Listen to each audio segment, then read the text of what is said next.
잠언 27장 1절에서 13절입니다.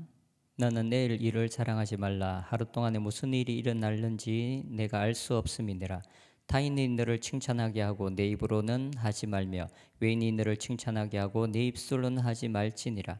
돌은 무겁고 모래도 가볍지 아니하거니와 미련한 자의 분노는 이 둘보다 무거우니라. 부는 잔인하고 노는 창수 같거니와 투기 앞에야 누가 서리요. 면책은 숨은 사랑보다 나으니라. 친구의 아픈 책망은 충직으로 말미암은 것이나 원수의 잦은 입맞춤은 거짓에서 난 것이니라. 배부른 자는 꿀이라도 싫어하고 줄인 자에게는 쓴 것이라도 다니라. 고향을 떠나 유리하는 사람은 보금자리를 떠나 떠도는 새와 같으니라. 기름과 향이 사람의 마음을 즐겁게 하나니 친구의 충성된 권고가 이와 같이 아름다우니라. 내 친구와 내 아비의 친구를 버리지 말며 내 환난 날에 형제의 집에 들어가지 말지어다. 가까운 이웃이 먼 형제보다 나으니라. 내 아들아 지혜를 얻고 내 마음을 기쁘게 하라. 그리하면 나를 비방하는 자에게 내가 대답할 수 있으리라. 슬기로운 자는 재앙을 보면 숨어 피하여도 어리석은 자들은 나가다가 해를 받느니라. 타인을 위하여 보정선자의 옷을 취하라. 외인들을 위하여 보정선자는 그의 몸을 볼모잡을지니라. 아멘.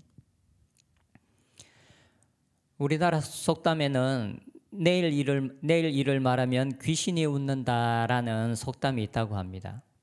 곧 내일 일을 말하는 것이 얼마나 미련한 일인지에 대한 속담입니다. 그리고 미국 속담에도 부화하기 전에 병아리부터 세지 말라라는 속담이 있다고 합니다. 계란에서 그 병아리로 부화가 어느 정도 될지 알지 못하기 때문에 부화하기 전에는 병아리 수를 말하지 말라라고 합니다. 이런 속담들은 인간이 미래를 알 수 없다라는 그 한계를 말해주고 있습니다.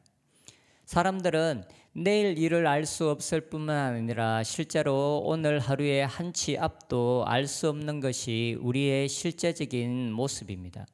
그래서 지혜는 내일 일을 자랑하지 말라라고 말합니다.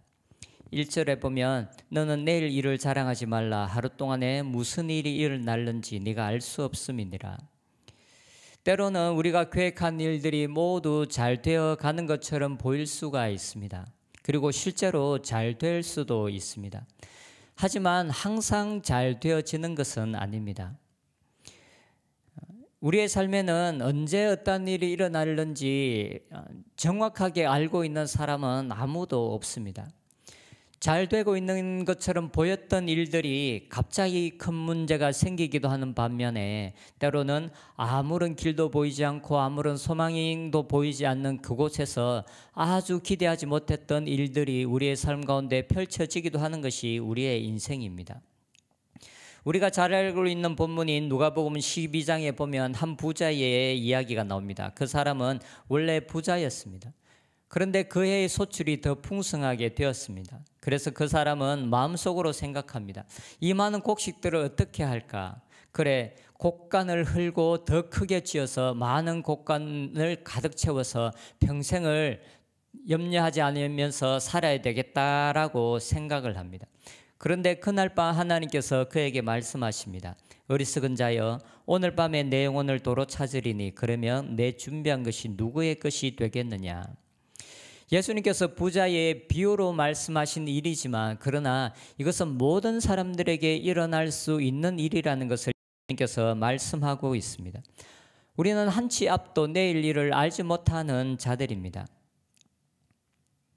성경은 왜 이렇게 내일 일을 자랑하지 말라고 말하겠습니까? 그것은 내일이 우리의 손에 있지 않기 때문에 그렇습니다. 내일 일을 알지 못하기 때문에 교만하지 말라는 것입니다. 우리의 삶의 보장이 되어 줄 것처럼 보이는 많은 것들이 실제로는 우리의 삶을 보장해 주지 못하는 많은 것들이 있습니다. 그것이 우리의 인생입니다. 그래서 우리 모든 사람들은 하나님 앞에서 겸손해야 합니다. 우리들의 삶은 오직 하나님만이 우리의 삶을 다스릴 수 있다는 겸손함이 필요합니다.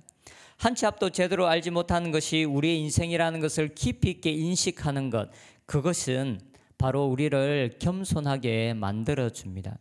그래서 성경이 내일 일을 자랑하지 말라라는 이 말 속에는 우리 인간의 한계를 바로 알아라. 그리고 너희들은 하나님 앞에서 겸손함을 가져라라는 말의 의미입니다.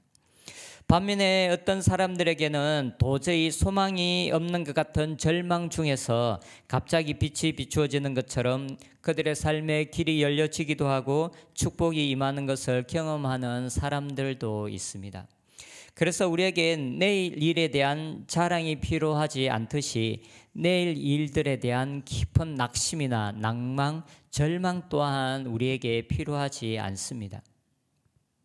왜냐하면 언제 우리의 삶에 어떠한 일들이 일어날지 우리는 아무도 바로 알지 못하고 있기 때문에 그렇습니다. 그래서 바울은 고린도후서에 보면 이렇게 기록합니다. 형제들아, 우리가 아시아에서 당한 환난을 너희가 모르기를 원하지 아니하노니 힘에 겹도록 심한 고난을 당하여 살 소망까지 끊어지고 우리는 우리 자신이 사형 선고를 받은 줄 알았으니 이는 우리로 자기를 의지하지 말고 오직 죽은 자를 다시 살리시는 하나님만을 의지하게 하심이라. 때로 우리는 아주 깊은 절망과 낙심, 낙담 가운데 빠질 수가 있습니다. 인간적인 방법으로는 도저히 방법이 없고 길이 없는 것처럼 느껴지는 상황이 우리의 삶에는 언제나 닥쳐올 수가 있습니다. 그런데 바울은 이러한 때가 바로 하나님께서 우리로 하나님을 의지하게 하는 때라고 말하고 있습니다. 그러면서 바울이 고백하기를 우리가 믿는 하나님은 죽은 자를 다시 살리시는 하나님이다라고 말합니다. 죽음은 우리의 소망이 끊어지는 바로 그 시점입니다.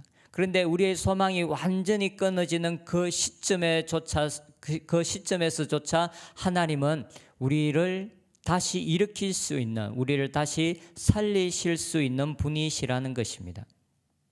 우리의 삶에는 언제나 우리가 예상하지 못한 일들이 일어날 수 있습니다. 아주 잘 되는 일이 엉망이 될 수도 있고 아주 깊은 절망 중에서 가장 큰 축복을 경험할 수도 있습니다. 그렇다면 미래를 알 수 없는 우리들은 어떤 마음의 태도를 가지고 살아야 되겠습니까? 그것은 잠언이 계속적으로 우리들에게 말하고 있는 하나님을 경외하는 삶의 태도입니다. 한치 앞도 알 수 없는 한계를 가진 인간이 우리들이 살아야 갈 때 이 세상에서 살아가야 될 우리의 삶의 태도는 바로 하나님을 경외하는 태도입니다. 우리의 삶의 가장 큰 보장은 하나님을 경외하는 것입니다. 그리고 하나님과 동행하는 삶을 사는 것입니다.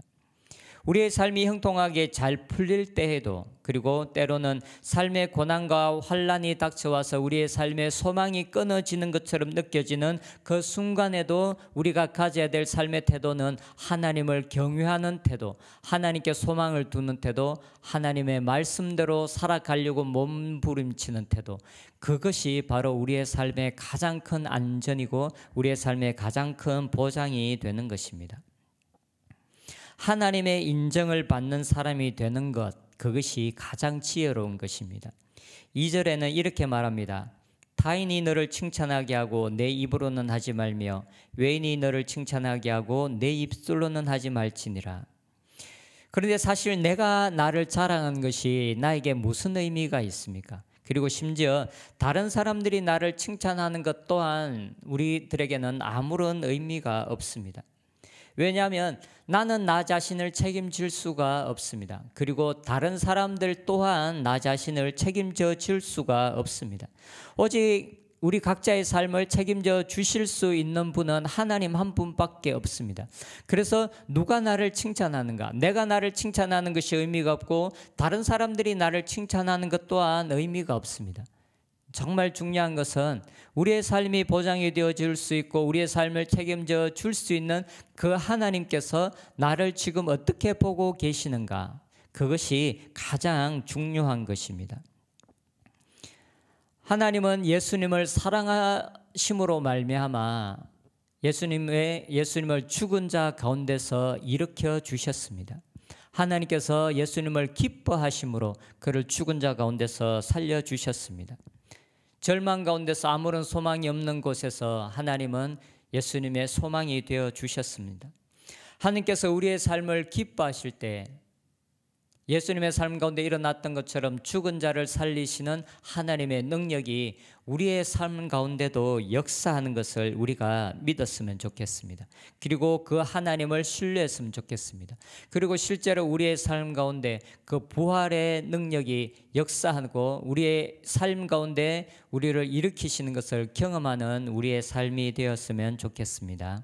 기도하겠습니다.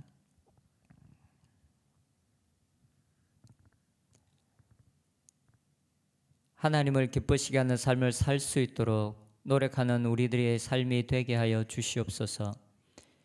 절망 가운데 우리가 누구를 바라보며 우리의 삶에 형통함이 있을 때 우리가 누구를 바라보아야 되겠습니까? 어려울 때나 힘들 때 우리의 삶이 주님께서 함께 하심으로 우리의 삶이 형통하고 축복이 임할 모든 순간에 우리가 오직 하나님을 바라보는 자들이 되게 하여 주시옵소서. 하나님을 경외하여 하나님의 말씀대로 살아가고 하나님과 동행하는 삶을 살게 하여 주시옵소서.